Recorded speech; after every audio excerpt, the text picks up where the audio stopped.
আসসালামু আলাইকুম বন্ধুরা, আপনারা কেমন আছেন? আশা রাখি ভালো আছেন, তাই না?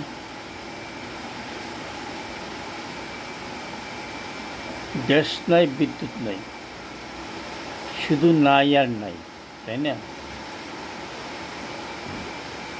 এই যে বিদ্যুৎ প্রতিমন্ত্রী বলল গ্রামে কোনো বিদ্যুৎ যায় না, কিন্তু আসা যাওয়া করতে একটু সমস্যা হয়, খুব লম্বা ভাবে এগুলো ওয়্যারিং করা, যার জন্য একটু আসা যাওয়ার মতন সমস্যা হয়। এটা আপনারা কোনভাবে নিচ্ছেন আমি জানি না, কিন্তু হাস্যকর ব্যাপার, তাই না? খুবই হাস্যকর। আমরা খুব আনন্দ উৎসাহের সাথে এই সরকারকে ভোট দিয়েছিলাম, অনেক কিছু আশা আকাঙ্ক্ষা আমাদের পূরণ করবে, তাই না? সেই জায়গায় এখন ঢাকাতে প্রতিদিন মিছিল মিটিং হচ্ছে। আজকে তেলের পাম্পে যে বড় বড় সিরিয়াল দেখলাম,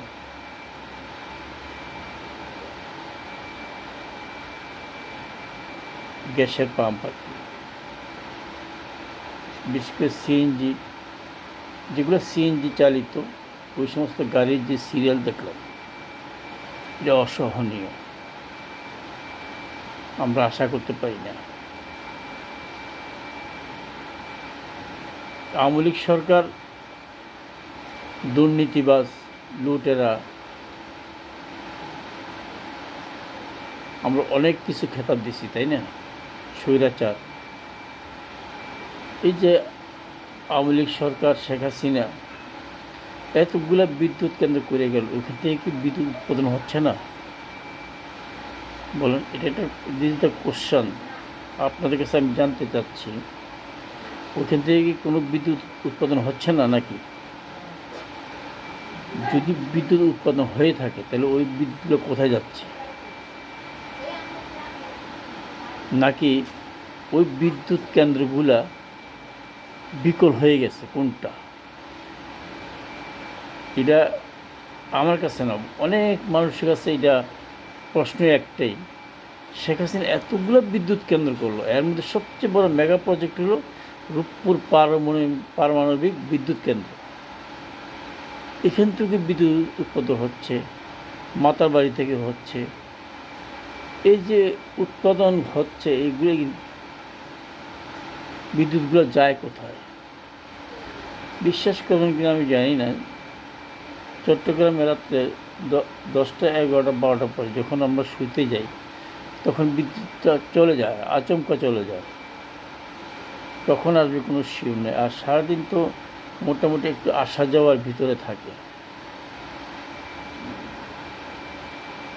কুমিল্লা খবর নিলাম, আমার বাসাতে গ্যাস নেই,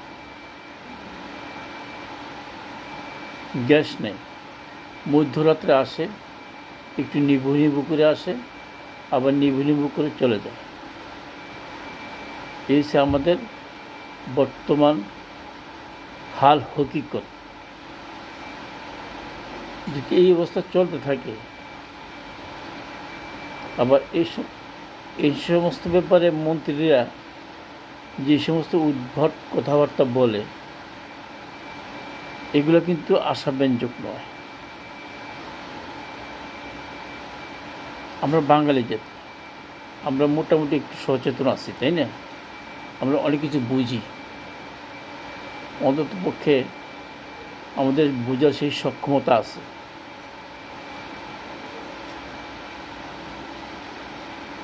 এখন তো শাক দিয়ে মাছ ঢাকা যায় না, তাই না? এই মন্ত্রী সাহেবেরা যে বলতেছে গ্রামে বিদ্যুৎ যায় না, তাহলে এই বিদ্যুৎগুলো যায় কোথায়? দিনাজপুর দেখলাম বিদ্যুৎ অফিস ভাঙচুর হলো, ওইখানকে বিদ্যুৎ কর্মচারীরাই বলতেছে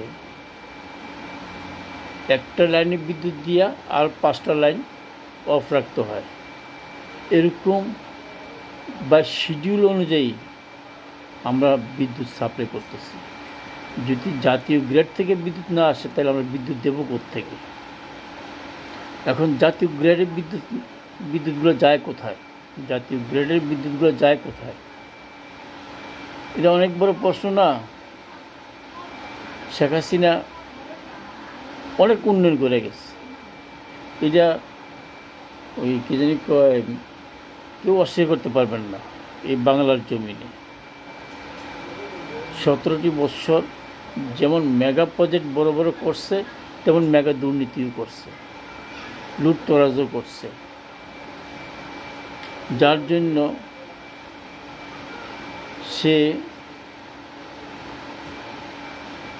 আপনার 5ই আগস্ট চলে গেল এবং তার মন্ত্রী পরিষদ, এমপি,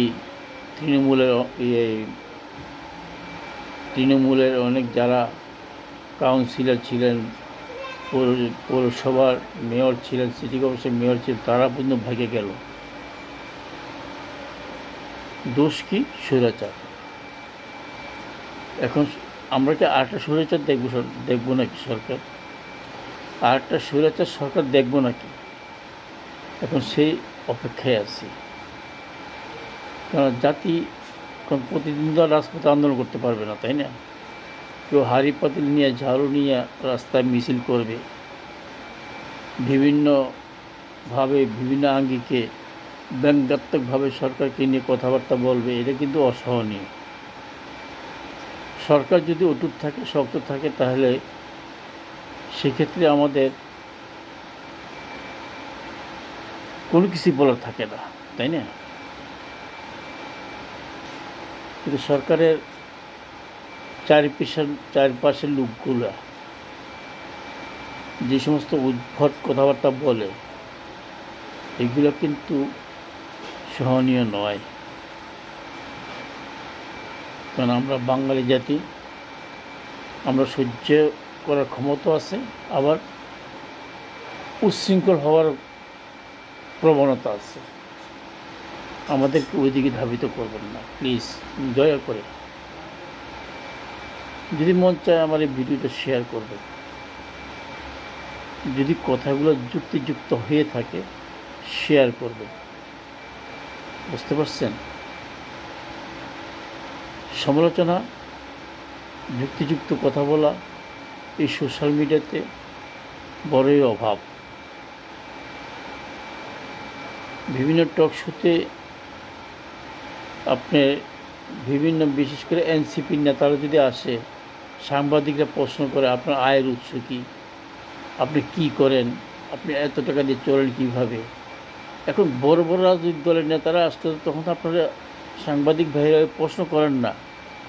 বাংলাদেশের যে হলুদ সাংবাদিক যারা আছেন, আমি মনে করব এই দেশটা রসাতলের জন্য হলুদ সাংবাদিকরাই যথেষ্ট। এই সাংবাদিকগুলোই যথেষ্ট। এই হলুদ সাংবাদিকের জন্য এই দেশ ধ্বংস হয়েছে। এই হলুদ সাংবাদিকের জন্য অনেক কিছু ধ্বংস হয়ে গেছে এই দেশের। বুঝতে পারছেন? যাই হোক, সবাই ভালো থাকবেন, সুস্থ থাকবেন। আসসালামু আলাইকুম।